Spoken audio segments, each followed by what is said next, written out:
అందరికీ నమస్కారము. శివాలయానికి వెళ్ళే వాళ్ళు తప్పకుండా పాటించాల్సిన నియమాలు. నవగ్రహాలకు ముందు ప్రదక్షిణ చేయాలా లేక శివ దర్శనం ముందు చేయాలా? శివాలయం నుండి ఏ ఏ వస్తువులు ఇంటికి తీసుకురాకూడదు? శివుని ఆజ్ఞ లేనిదే చీమైనా కుట్టదు అంటారు మన పెద్దలు. శివాలయానికి వెళ్ళేటప్పుడు ఎటువంటి నియమనిష్టలను పాటించాలి? శివాలయంలో ఏ విధంగా ప్రదక్షిణ చేయాలి?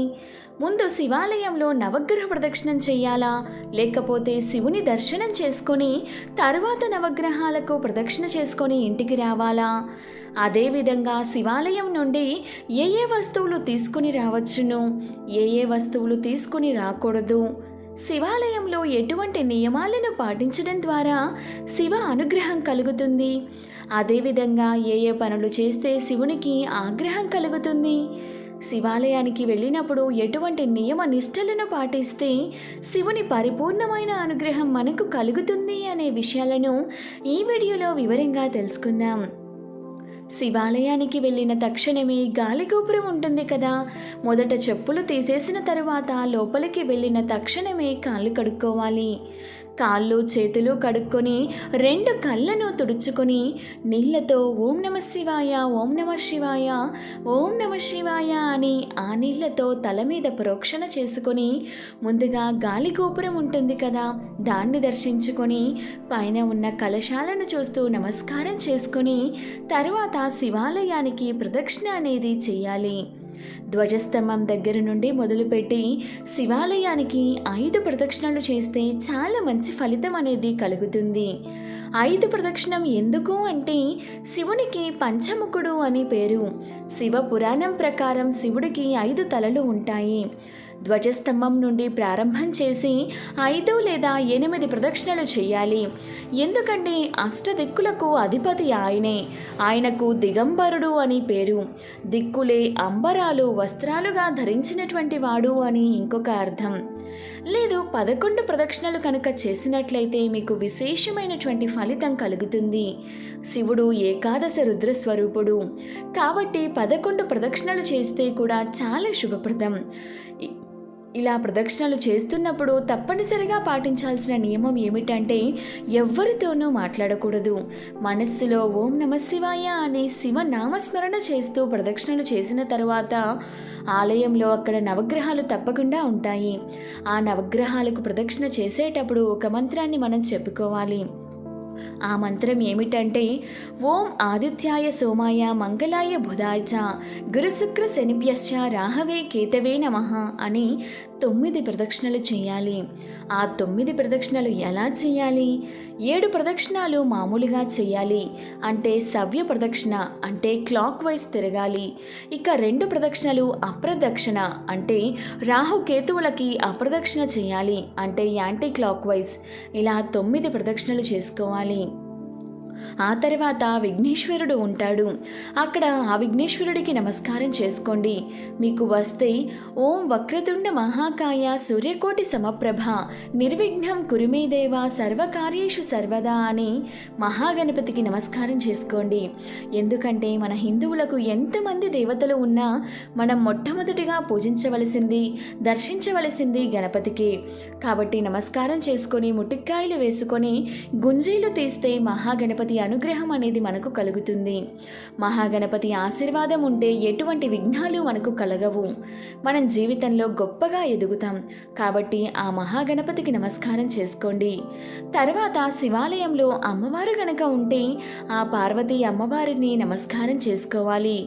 ఓం సర్వమంగళ మాంగళ్యే శివే సర్వార్థ సాధికే శరణ్యే త్ర్యంబకే గౌరీ నారాయణీ నమోస్తుతే అని అమ్మవారికి మనం దర్శనం చేసుకోవాలి. ఎందుకంటే పరమేశ్వరుడి శరీరంలో సగభాగమైనటువంటి అమ్మవారు మన అన్ని కష్టాలను తొలగించి అష్టైశ్వర్యాలను ప్రసాదించేటువంటి పార్వతీదేవి. అందుకే ముందు అమ్మవారిని దర్శించి తరువాత అయ్యవారిని దర్శించాలి అని మన పెద్దలు చెబుతూ ఉంటారు. ఆ తర్వాత వెంటనే శివుణ్ణి చూడకూడదు. నందీశ్వరుడికి మనం నమస్కారం చేసుకోవాలి. ఎందుకంటే పరమేశ్వరునికి ద్వారపాలకుడు నందీశ్వరుడు. వారికి ముందుగా మనం నమస్కారం చేసుకొని నందీశ్వర నమస్తుభ్యం శాంబా నందప్రదాయక మహాదేవ్యస్య సేవార్థం అనుజ్ఞాం దాతుమర్హసి అనే శ్లోకం చదువుకోవాలి. అంటే, ఓ నందీశ్వర, నేను మహాదేవుని యొక్క సేవ చేయడానికి, ఆయనను దర్శించడానికి వచ్చాను, కాబట్టి నీవు అనుగ్రహించు. నీ స్వామి సేవకు నేను వచ్చానయ్యా అని నందీశ్వరుడి చెవులో మన గోత్రము, మన పేరు చెప్పుకోవాలన్నమాట. ఈ గోత్రనామాలు చెప్పుకున్న తరువాత మన కోరిక నందీశ్వరుడి చెవిలో చెబితే ఆయన సమయం చూసి పరమేశ్వరుడికి, స్వామి పలానా గోత్రం వాళ్ళు ఇలా నాకు ఒక విషయం చెప్పారు, స్వామి వాళ్ళ కోరిక ఇలా ఉందంట అని నందీశ్వరుడు చెబితే అది ధర్మబద్ధమైనటువంటి కోరిక అయితే పరమేశ్వరుడు మీ కోరికను తప్పకుండా తీరుస్తాడు. ఆ తర్వాత నంది కొమ్ముల్లో నుండి పరమేశ్వరుని దర్శనం చేసుకోవాలి. అంటే చేతి మధ్య వేలు, బొటన వేలు నంది కొమ్ముల మీద ఉంచి నంది వెనుక భాగాన్ని నిమురుతూ పరమేశ్వరుని దర్శనం చేసుకుంటూ ఈ శ్లోకాన్ని చదువుకోవాలి.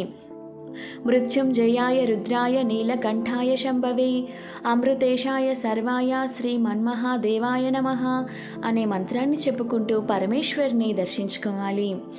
ఈ 5 శ్లోకాలు తప్పకుండా అందరూ నేర్చుకోవాలి.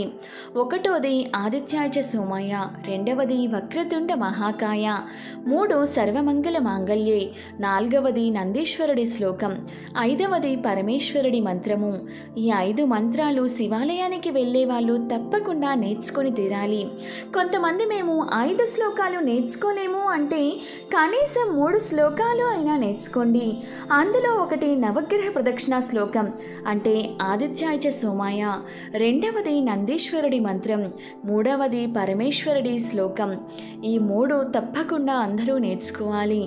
ఆ తర్వాత శివుని దర్శనం చేసుకొని మన గోత్ర నామాలతో ఆ పరమేశ్వరుడికి పూజ చేసుకోవాలి.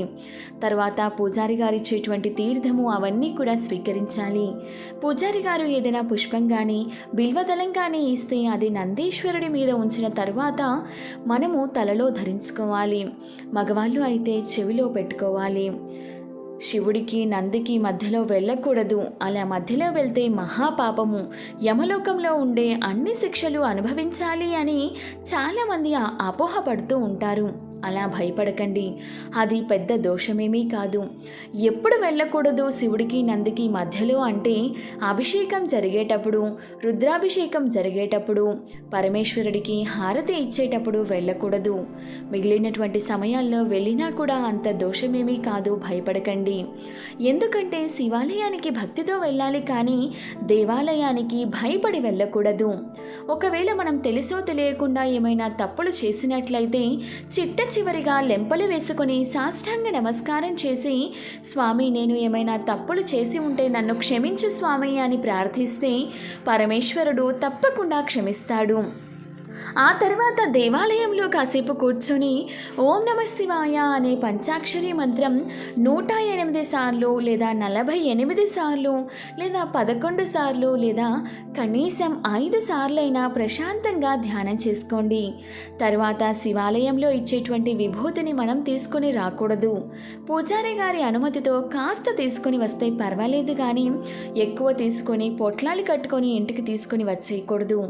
శివాలయానికి విభూతి ఇవ్వవచ్చు కానీ శివాలయం నుండి విభూతి తీసుకువెళ్ళకూడదు.